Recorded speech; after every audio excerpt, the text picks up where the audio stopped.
All right, so we are live. Um, just wait and see if people show up.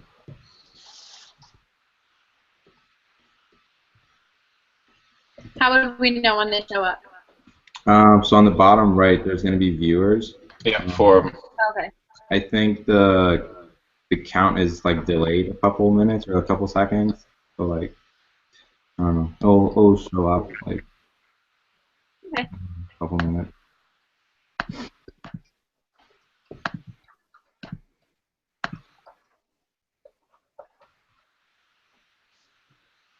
Cool. We have our first viewer. Welcome. Oh, was that Steven? it was me in incognito mode. Nice. All right. So a couple more minutes and then we can get started. People are coming in now.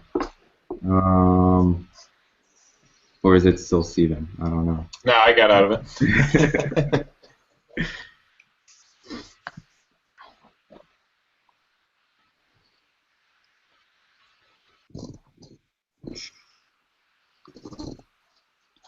So I think I'm gonna do the same thing and join because I don't remember exactly where the button is for them to ask the question, and I want to mention it in the feed.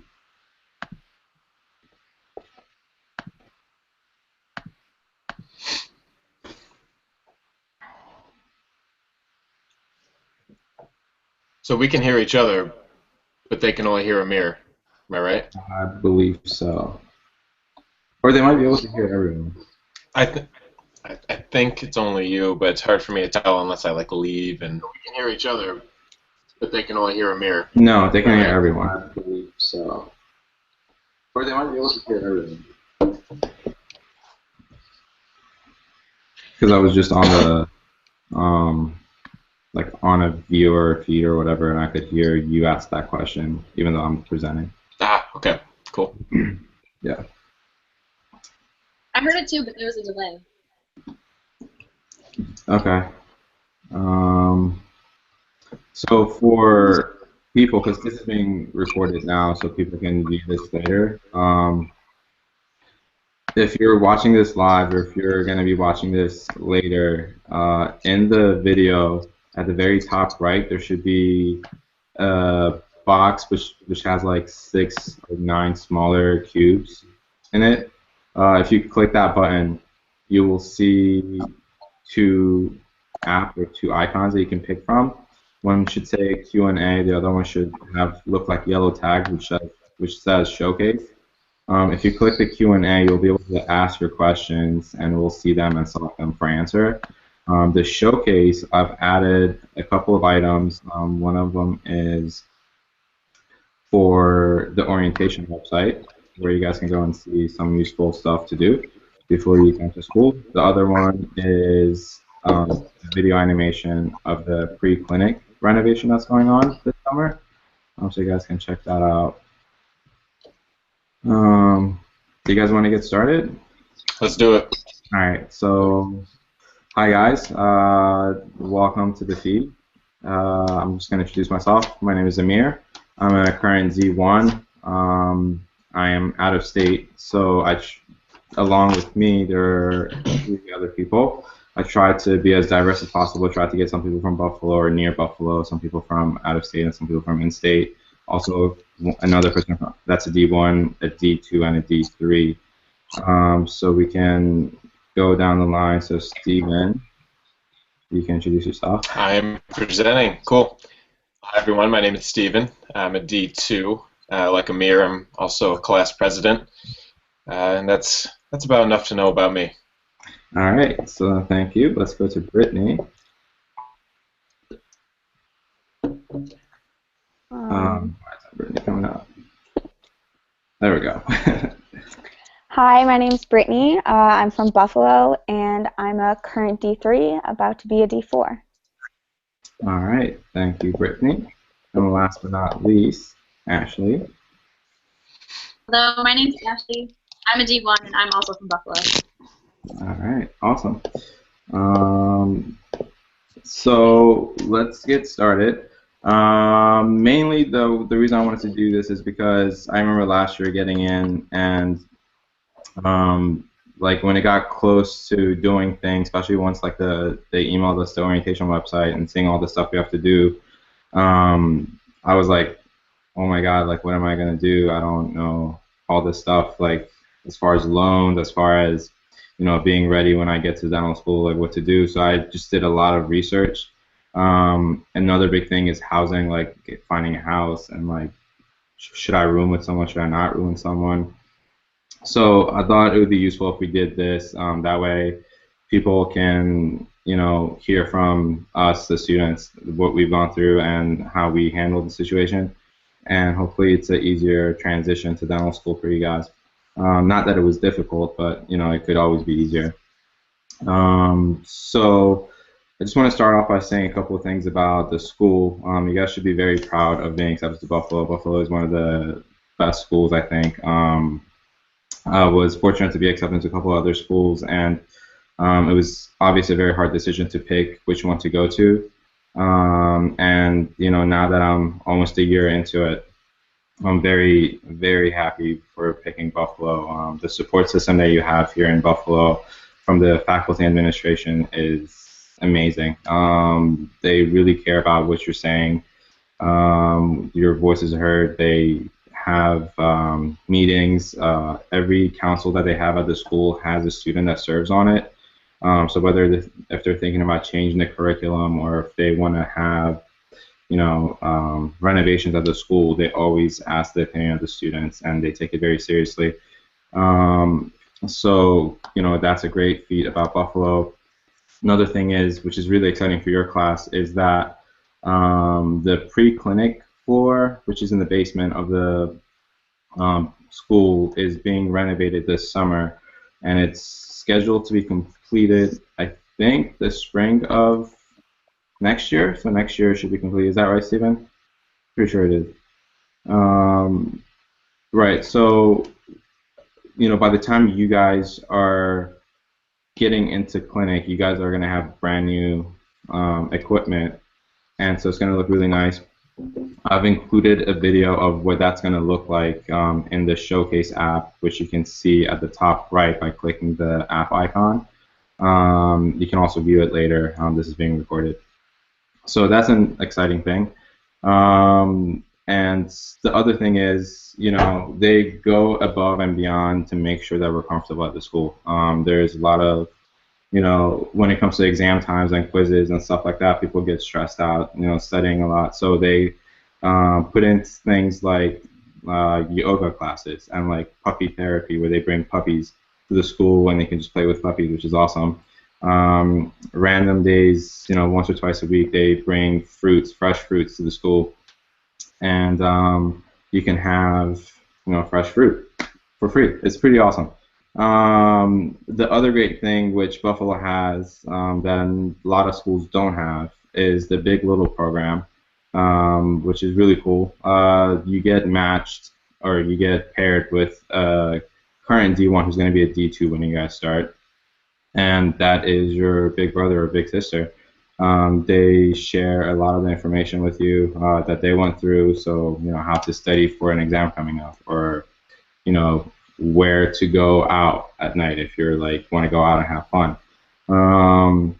That's really cool. Right off the bat, you have like a support system with your Big Little program, and not only the Big Little program, your class as a whole. My class, we gelled real quickly. Within the first couple of days, like everyone knew each other. We were hanging out at the bars. We were hanging out outside of school, even within the school. Sharing each other's stories. So it's really cool. Everyone's super friendly. Buffalo as a whole, the city is just super nice. People in general are just super friendly and welcoming. I am from Maryland, so like walking in the street, going across like a stranger, they usually don't say hi to you. You just walk past each other. And when I was in Buffalo, I was just walking in the grocery store, and just random people walking by say hi to you. I was like, what is going on? Like, I'm not used to this.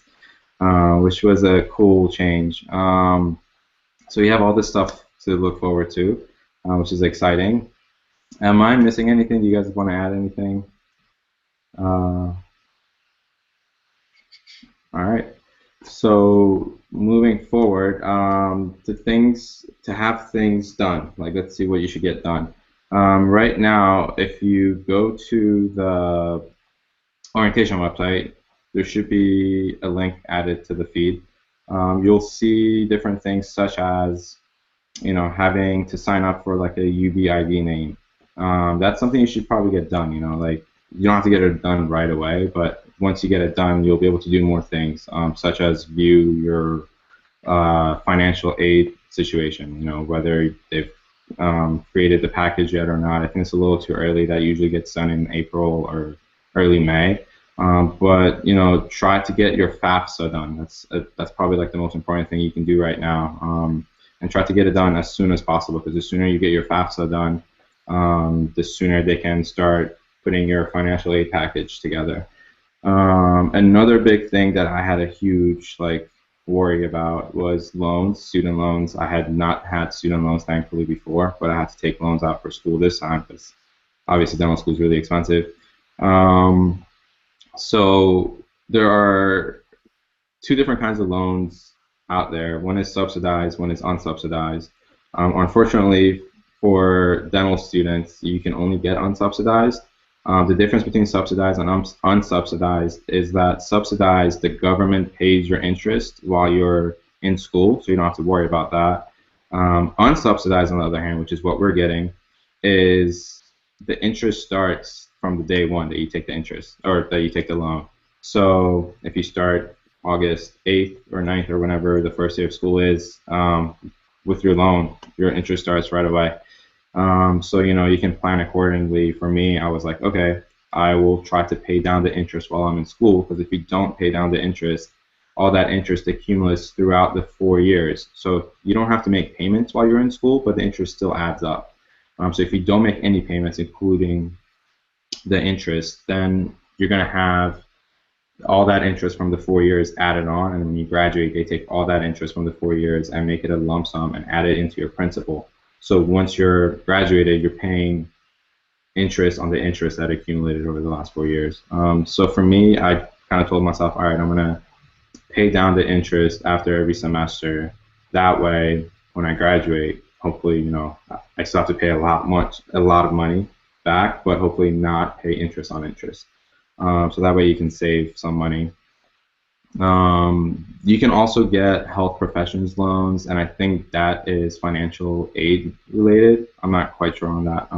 That you can see through the financial aid website. I'll add a link to the showcase for that if you guys want to read up on the financial aid situation, and I'll add that in a little bit. Okay, Steven, if you want to hop in, I think your microphone is on mute, so unmute. Yeah. All right, cool. Yeah, so health professional loans are useful for a couple different reasons, but primarily because they have a lower interest rate. Not everyone qualifies for them, but it's something that you want to take advantage of if it's available to you. There's something else I wanted to mention about loan. If you are a New York State resident, you might notice that coming to school at Buffalo is a very cheap thing. If you're an out-of-state resident, it's exceptionally expensive, just like any other private institution. One nice perk, though, is that if you, after your first year of living here, you can attain residency in New York State, and then your tuition will go down to a more manageable normal cost, or basically what everyone else in-state is paying. You basically just have to establish your residency with the state government, and then you will be paying a much cheaper tuition. There are also PLUS loans that have very high interest rates compared to everything else that will be made available to you, so you really won't be at a lack for loans or a lack for money, but you should manage where you get that money from in hopes of having less to pay when you get out. Anytime you can get a low interest loan, that's going to be something that will be, you'll thank yourself for it when you get done. So that's what I have to say about loans. All right, awesome. Thank you. Anyone else wants to add to that, or no? Okay, so let's Ashley.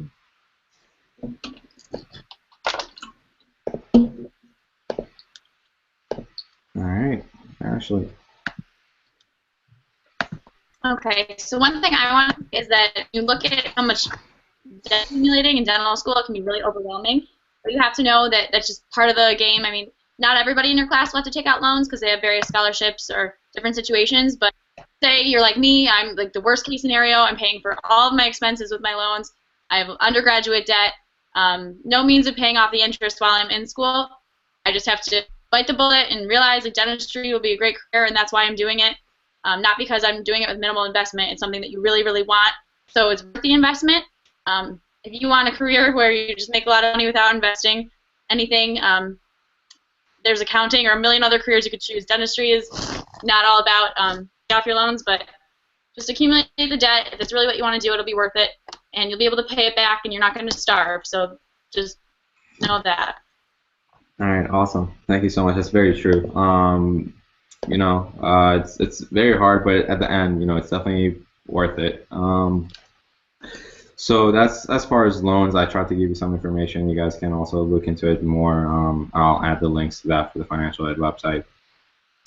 There are also private loans. So Brittany, maybe you want to talk about that? Let me go to you. All right, Brittany.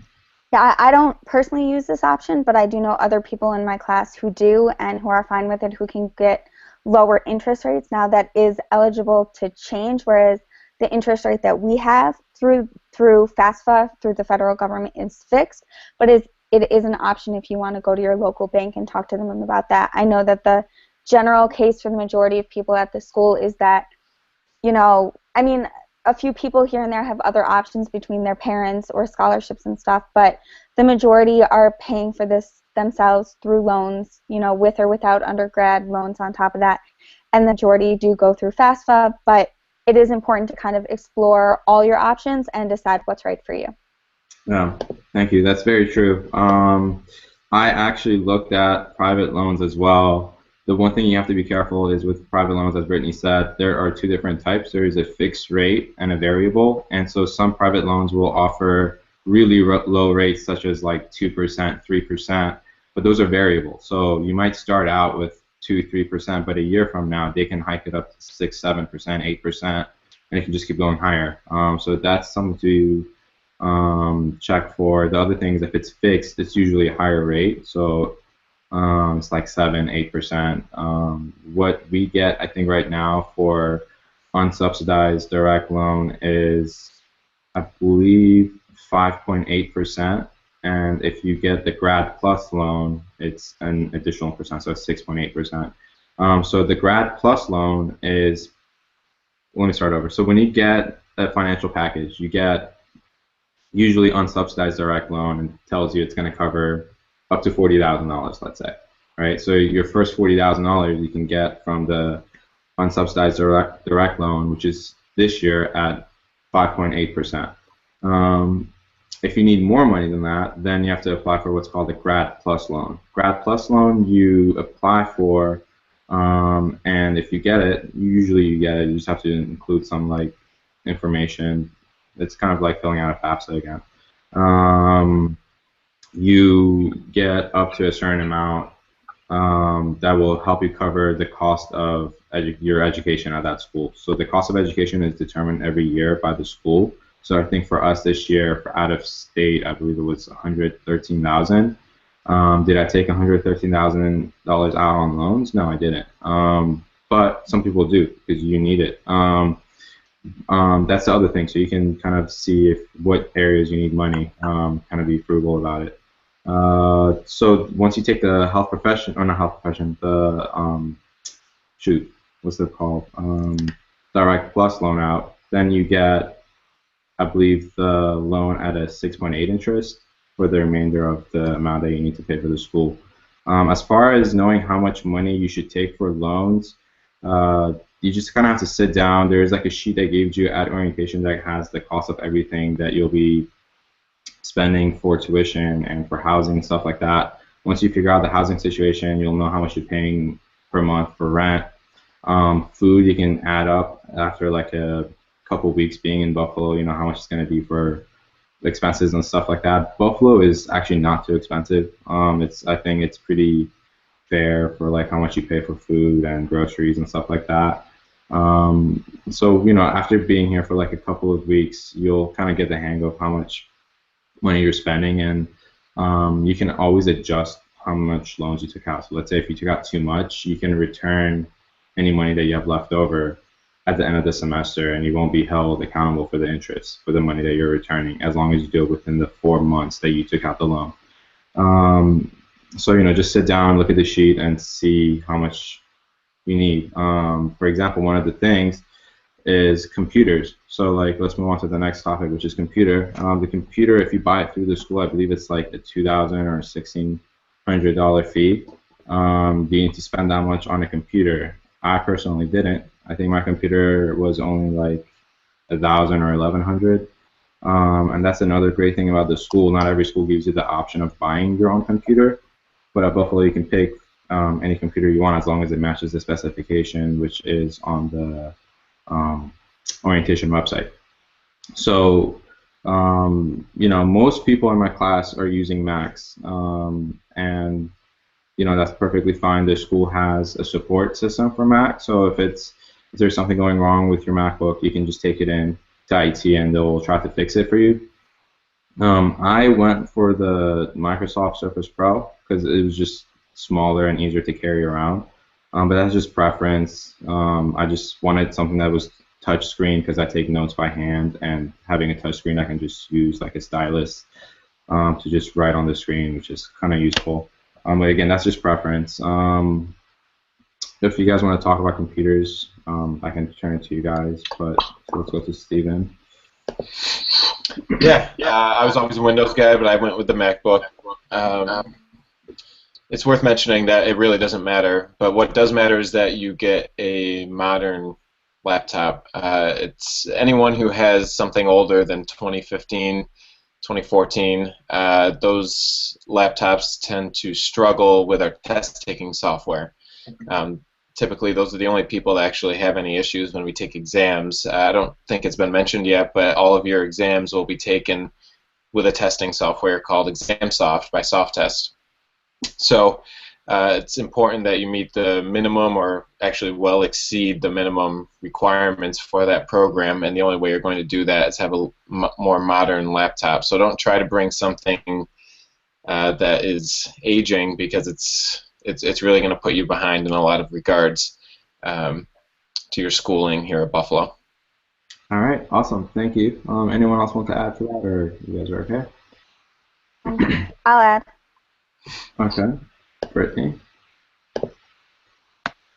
So yeah, I know like Amir doesn't have the MacBook. I think that the majority of people do, and it doesn't matter. Choose whatever it is that you're comfortable with. There has been a couple of things that I find with the MacBook that makes it more convenient for me, and the things that are important to me when I study, and that for one is like recording. And like if I record a lecture, or if I'm not there for a class, if someone else isn't, we all have Macs, so I can drop using the same exact program that we all use on MacBooks, which is Paranote. And I know when I've tried to send it to people who don't have the MacBooks, that they just can't get all the features. So I don't know, that was important to me. And then just certain things like the iMessages, you can, if you have an iPhone that you have linked to your computer, not just for like texting like and being social, but also for sending documents through that.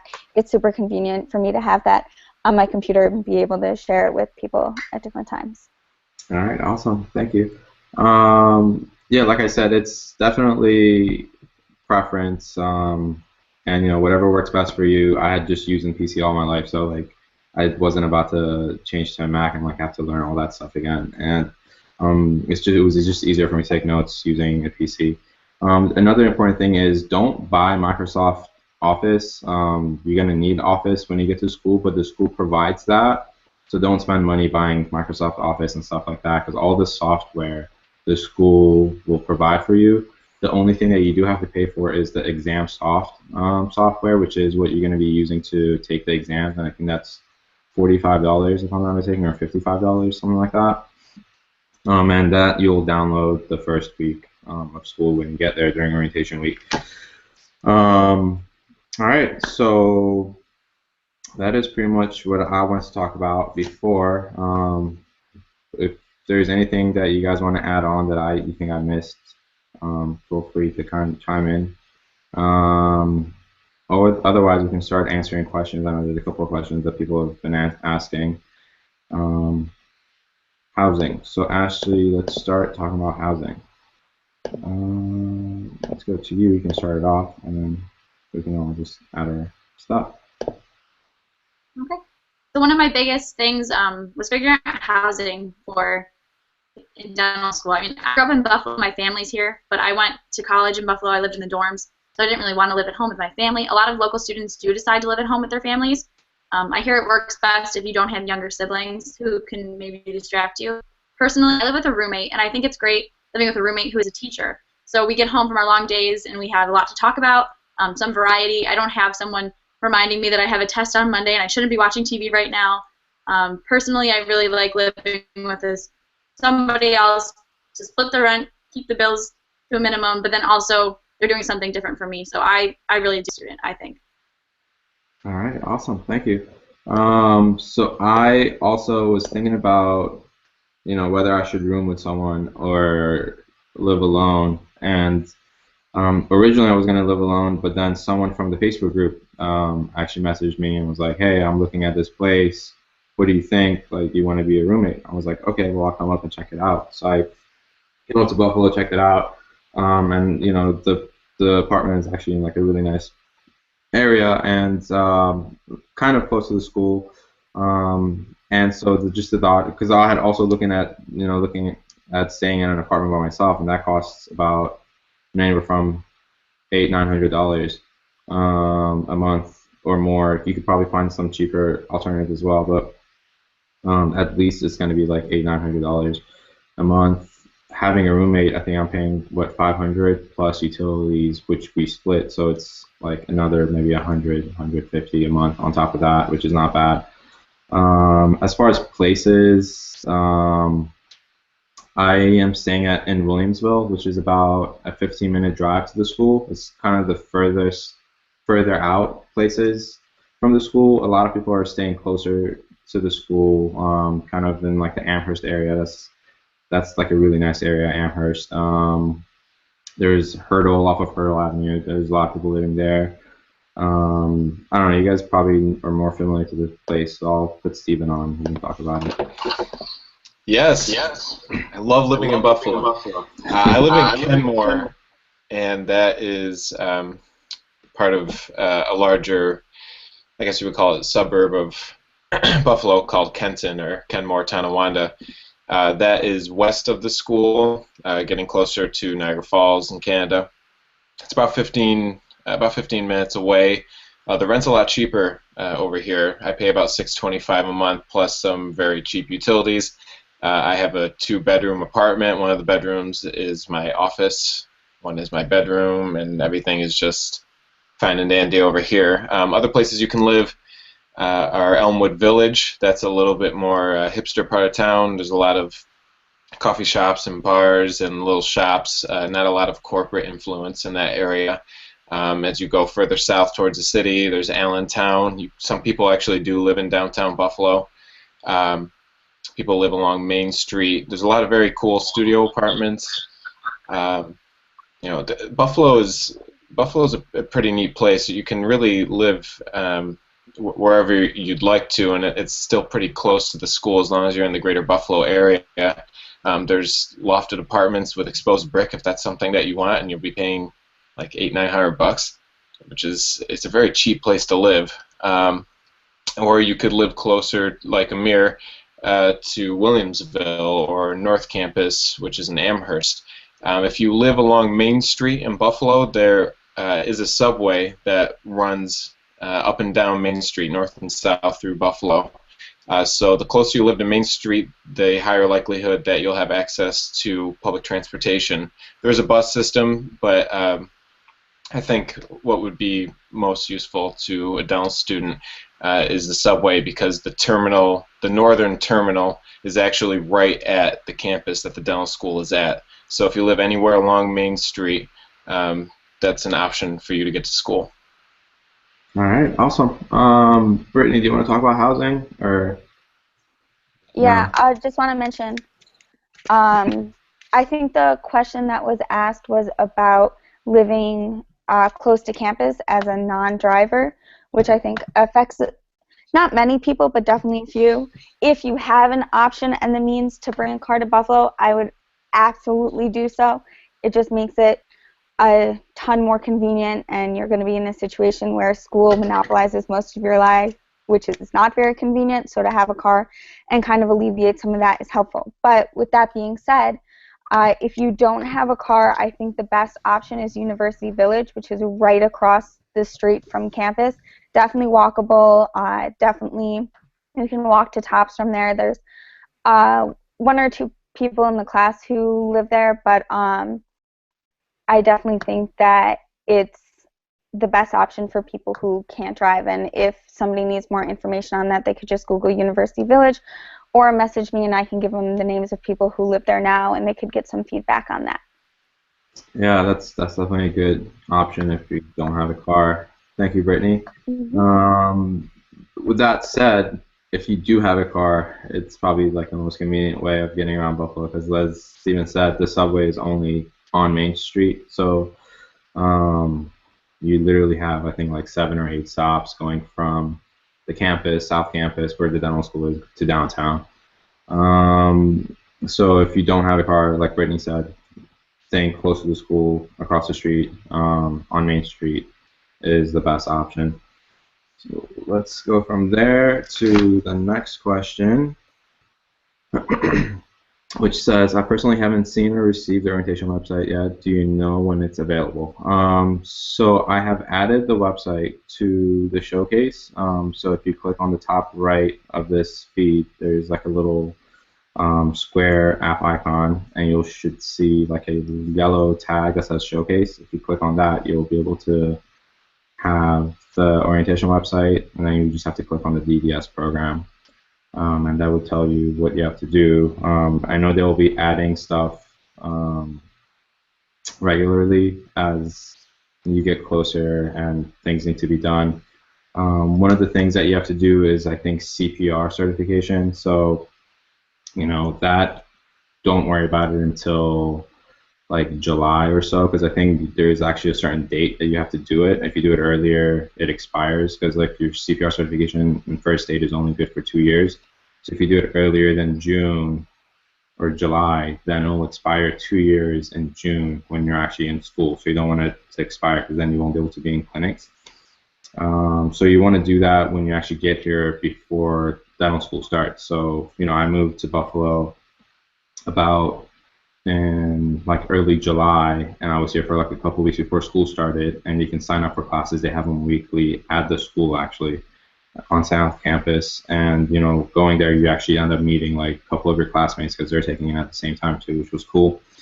The other thing is getting your health medical, so that you can just get it done anytime as long as it's within a year of when you're starting dental school. It's good, so you can turn that in. Make sure you get your transcripts from the schools you've gone to and submit it to Barbara at administration, because they definitely need that.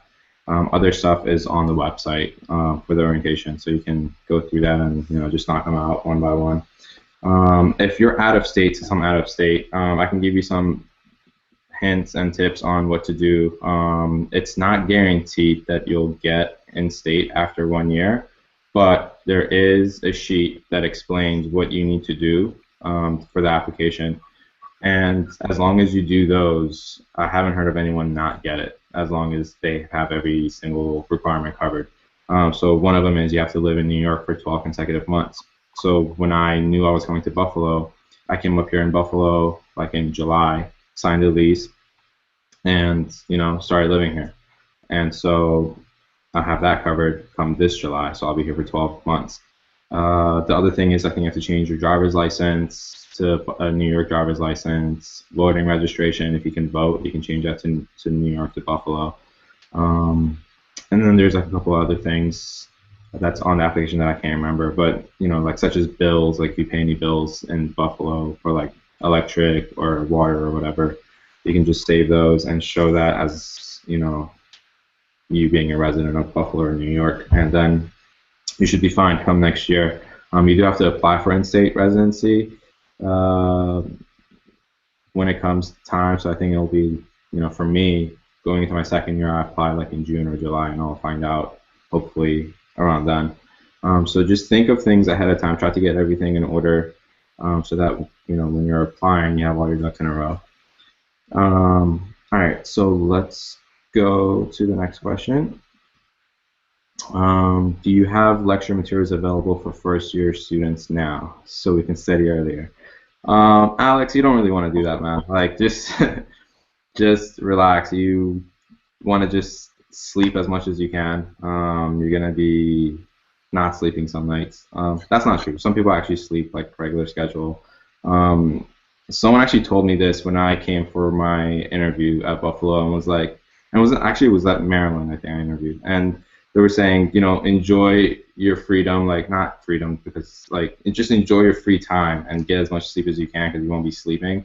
And I was like, well, I'm not the type that really stays up to study, so I'll probably be fine. But no, you'll be up. Like I study until like 1, 2 a.m., go to sleep, wake up at like 7, go to class. And you just do it back to back to back. So to study materials beforehand, I personally wouldn't recommend it, just because you'll be fine. It's not that bad. Like I said, you have a great support system. Your classmates will help you out. Your bigs will help you out. The administration will give you, support such as, like I said, the yoga classes, therapy dogs, if you need them. And you should be fine. Everyone's been doing great. So just go on vacation. Chill. Don't worry about it, man. You should be fine. Do you guys want to add on to that? Do you think they need to study? Yeah. What's up, Steven? I gotta agree with Amir. Just don't do it.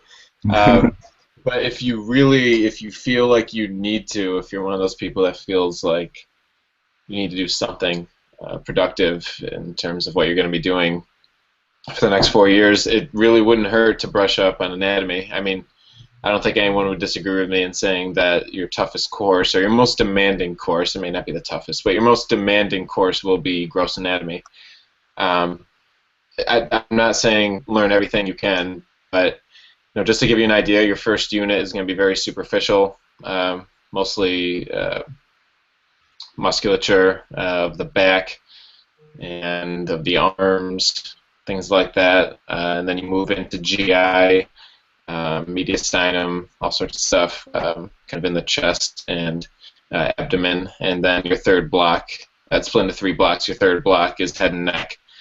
So if you really actually do want to get ahead, or if you want to brush up on something so that you feel a little bit more prepared, I would just do a little bit of anatomy review of of how muscles work, or maybe just identifying muscles, things like that. But really don't go too hard on that stuff, because it's going to be a brutal 4 years, especially a brutal first year. So try to relax.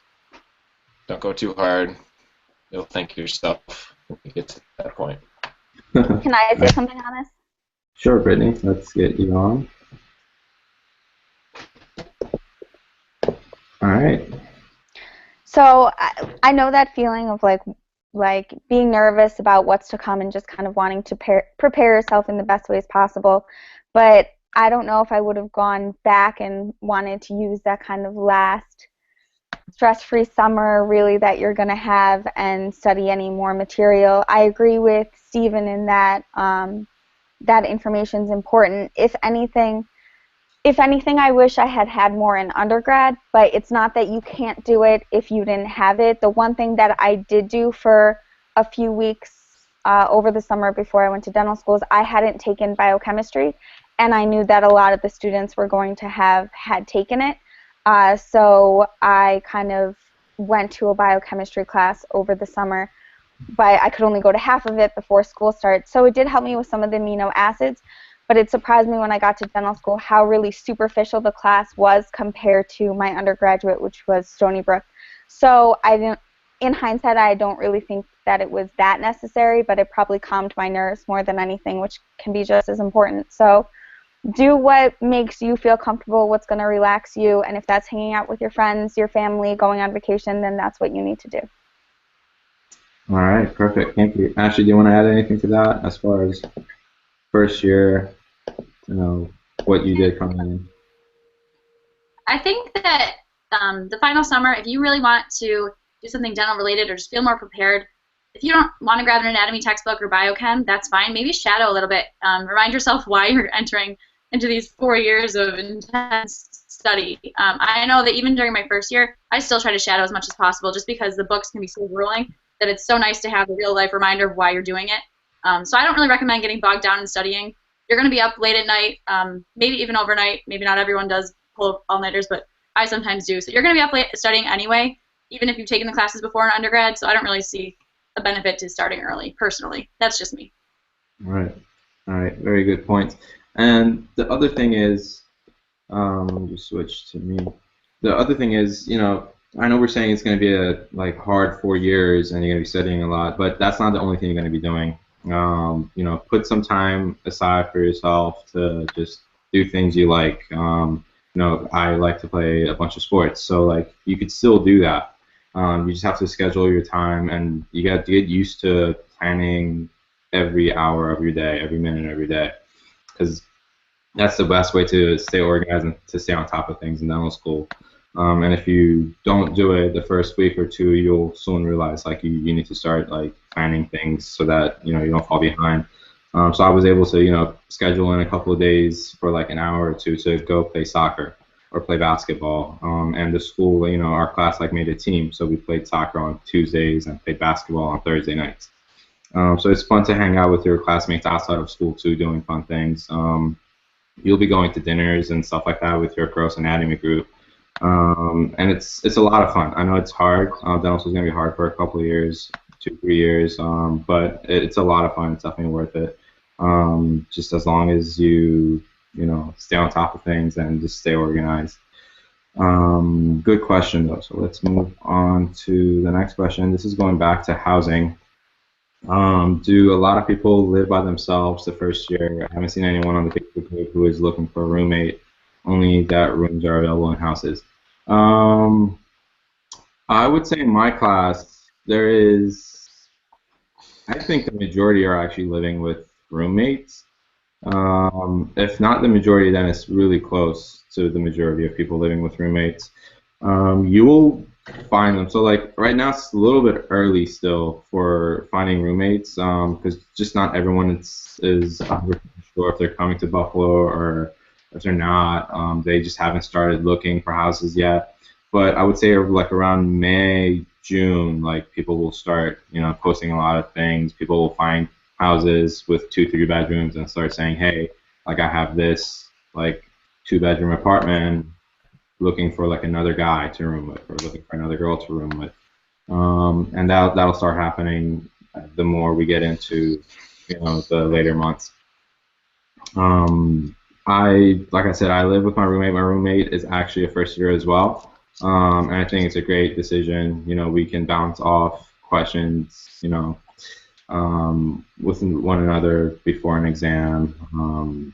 It's just cool, we just hang out outside of school and help each other out. What do you guys think as far as your class? How many people are living by themselves? How many people are with a roommate? I don't know. I think it'd be because what's going to happen is once your class makeup is determined, once you sort of have a definitive list of people that are going to be attending, people are going to get very intense about finding roommates. Your wall's going to explode. I mean, that almost definitely is going to happen at one point. I'm sort of biased because I think living alone is the best thing that's ever happened to me. But I think it's almost a good idea to maybe live alone your first year. If you if you pick someone based off of what you've seen on a Facebook wall, it's kind of a crapshoot. You could really end up with, not to say that you won't like everyone in your class, but just you want to get a good feel of everyone in your class before you decide to pick a roommate for a year, because as soon as you pick someone, you're going to be locked in, most likely. So my recommendation, my biased or personal opinion, would be to maybe take the first year and live on your own, and people can help you find some place that's affordable for that. And Buffalo's affordable in general. If you're going to live in a studio apartment, Buffalo's a good place to do that. I would take the first year and live alone, and then when you have a good feel of who you're going to be close with or who you'll mesh well with, then maybe live with roommates or maybe not throughout the rest of dental school. That'd be my advice. All I right, have perfect. something on that. All right, Brittany, let's get you on. So I have pretty much the exact opposite opinion of Steven.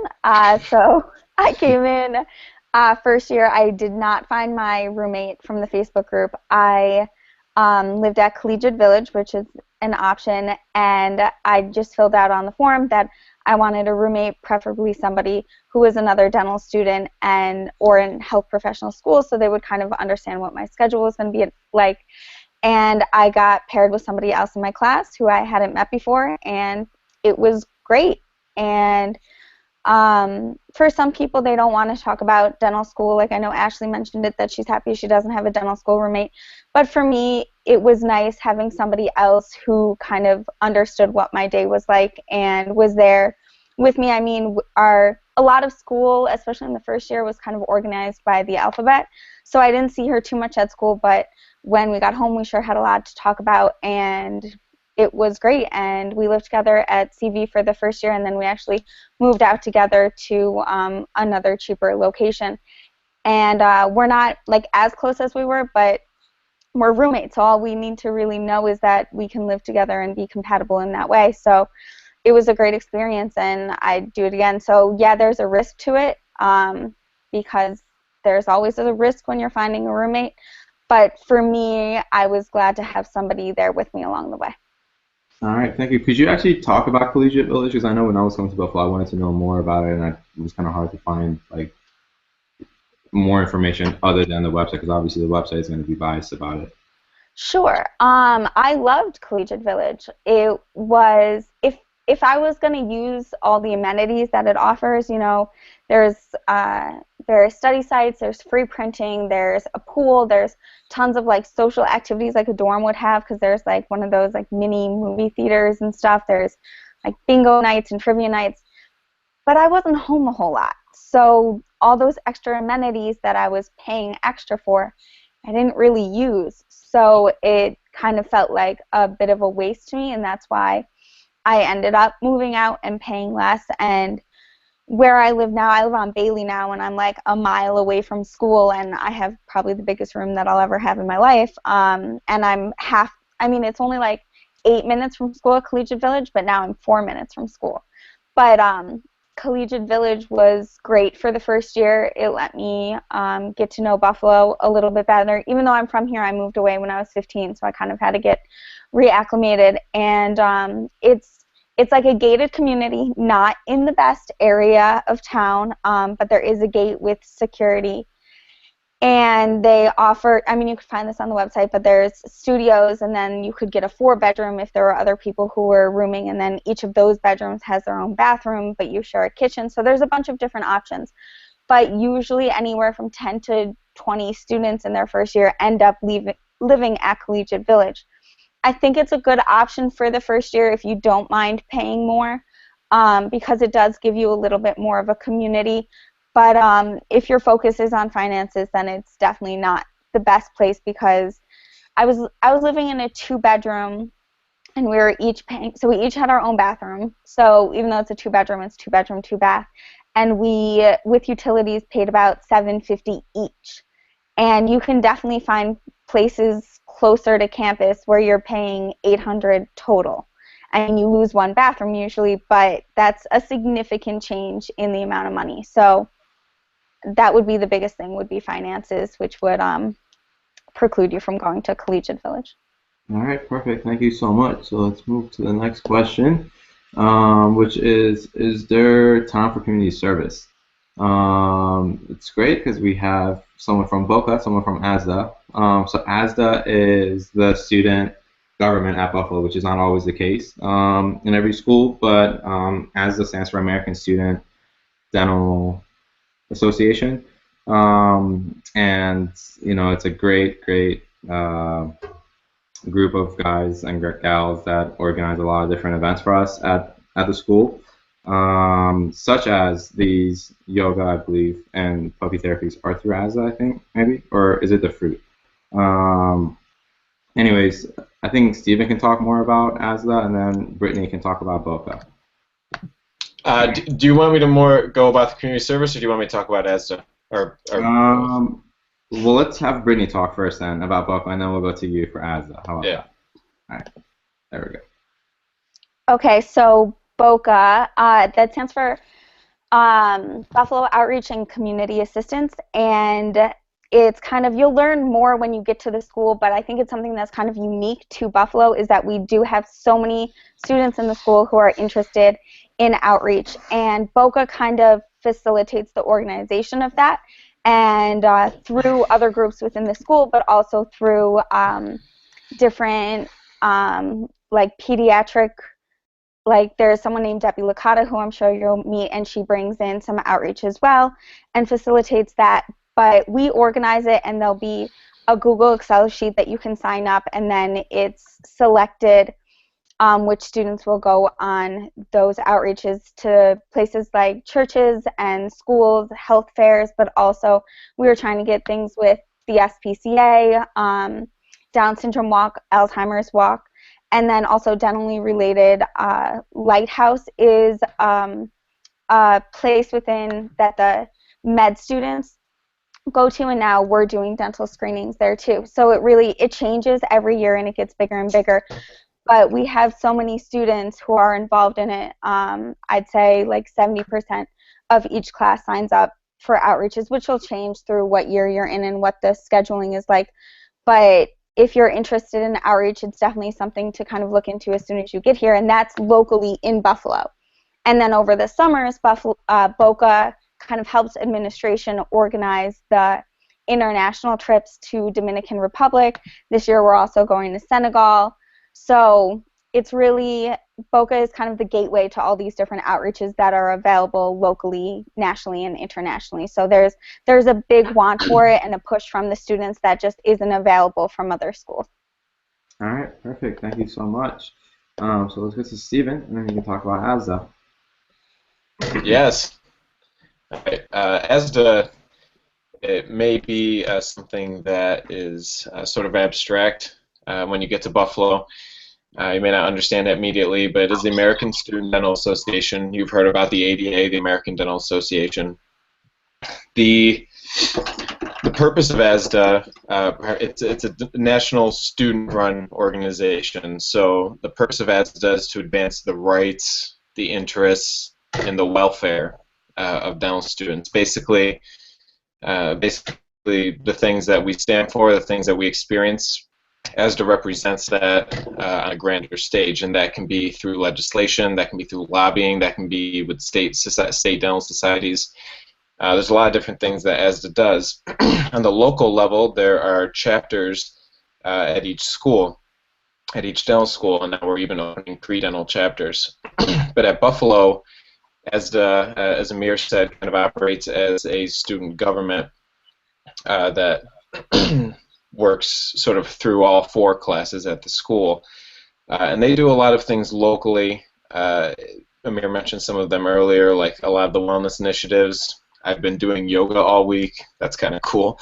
I wouldn't otherwise do that without ASDA, but you know, the things like the fruit, bring in the therapy dogs, massage chairs, all sorts of crazy things are happening right now. It has this sort of omnipresent sort of feel to it, as does kind of all around us as dental students, and as it supports dental students. You become a member of ASDA as soon as you get to the school. Buffalo's an auto-enroll school. I can go a little bit further into what sort of opportunities you have in ASDA. For instance, so I'm editor-in-chief here at Buffalo, so I control and manage the publications at the school, but I'm also a national leader, and I'm a contributing editor for ASDA. So I don't know if any of you get this yet, but you will. You get publications in the mail as a dental student that go out to every dental student in the country. It's called ASDA News, and the other publication is called Mouth. I'm on a committee that actually edits, writes, and solicits writers for those publications. But that's not the only board or committee. There's also advocacy, and they do what people in advocacy would do, which is legislation, lobbying, things like that. So there are a lot of different ways to get involved with ASDA, both on local levels and also on the national level.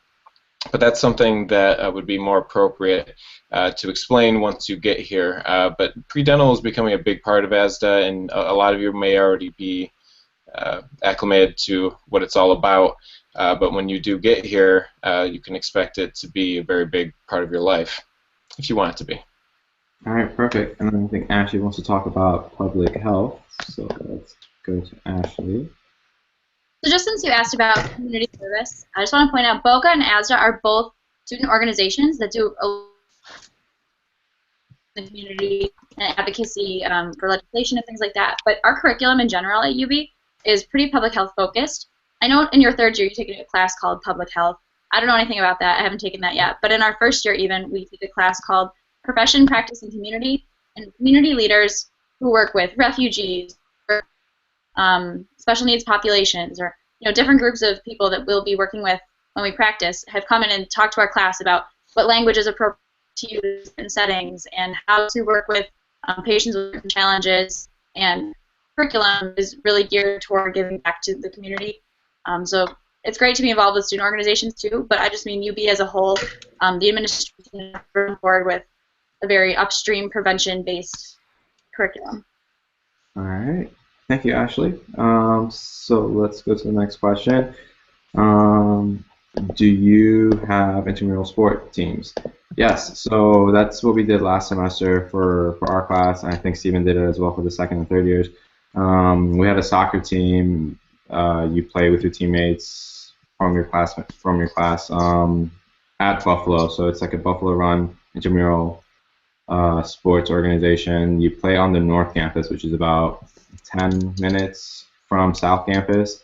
They have a really nice stadium. You play soccer there. They have a turf field. It's really good. They also have basketball, hockey. There's a bunch of different sports, volleyball. Any sport I think that you're into, they'll probably have it.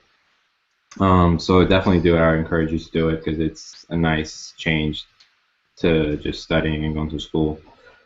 All right, so next question is, does UB accept a lot of applicants from the wait list? So that's more something from administration. We're like just students, so we don't really know. I'm pretty sure there's people getting in off the wait list. I don't know what to tell you on that. Do you guys have anything to add? Okay, so it's Steven. This is pretty unofficial, but on average, Buffalo, at least in my year, I think so your class, the class makeup's about 90 students, but Buffalo accepted about 300 students, I believe, or something along those lines. So that kind of gives you an idea. Oh no, they interview 300, but they accept like 100 and I don't know, maybe 180 or something. So a number of those people go to other schools. A number of them do accept at Buffalo. But I can't say how many or how deep into the wait list that we go. But if you are on the wait list, I didn't experience that, but I've heard that it's not a bad idea to give the school a call once in a while and let them know you're still interested, because they will cycle through that wait list if spots open up. Last year, I think someone got in like in the last few weeks before school starting, and if it didn't happen last year, I know it's happened in years past. So if you're on the wait list, I would hold out. If you accepted somewhere else, definitely accept that. But I mean, people do get accepted up until the final week. So the wait list is not a death sentence. There's no exact statistics, nor would I really be at liberty to give them. But just know that the wait list does see some movement, especially as you get later in the cycle when people start making. All right, perfect. Thank you, Stephen. I think we're pretty much done now. I want to again congratulate you guys for getting accepted to Buffalo. I hope to see you guys soon. Again, check out the orientation website, and have a good night. I'll put this link up onto the Facebook group so you guys can see it later. And you'll be able to navigate through the questions that are asked at different times. And if you guys have any other questions, feel free to ask us throughout through the Facebook group by messaging us, or just put your question on the wall, and different people in the school can answer that for you. Okay, one last question. Notice the 2016-17 calendar year. The fall semester ends in December 22nd, and the classes start in January 2nd for spring. Does that apply for year one? Alex, so no, that typically doesn't happen. This year we had our fall semester end, I believe December 14th or something around then, so we had a longer winter break. This year, for some reason, we're starting a week later, and so because of that, we're going a week later into December. So because we're starting, I think last year we started August 1st or August 2nd or 3rd, and we went to December 14th. This year, you guys are starting August 8th or 9th, and so you're going a week later, going to December 22nd, if that's the exact date. And then you do start school right after New Year's. So that is the case this year. It changes every year. It's not really set in stone. That's kind of all just administration deciding all that stuff. So I hope that addressed your question. As far as the next question, what's your email? I will put that in the link below, but it's Amir, A-M-I-R, Kari, it's K-A-R-I, at buffalo.edu. So it's A-M-I-R-K-A-R-I at buffalo.edu. All right, any closing remarks from you guys, or Stephen, Brittany, Ashley? Thanks, everybody. All right, perfect. So thank you guys again. Good luck with everything. And again, if you have questions, feel free to ask us in the Facebook group. Have a good night.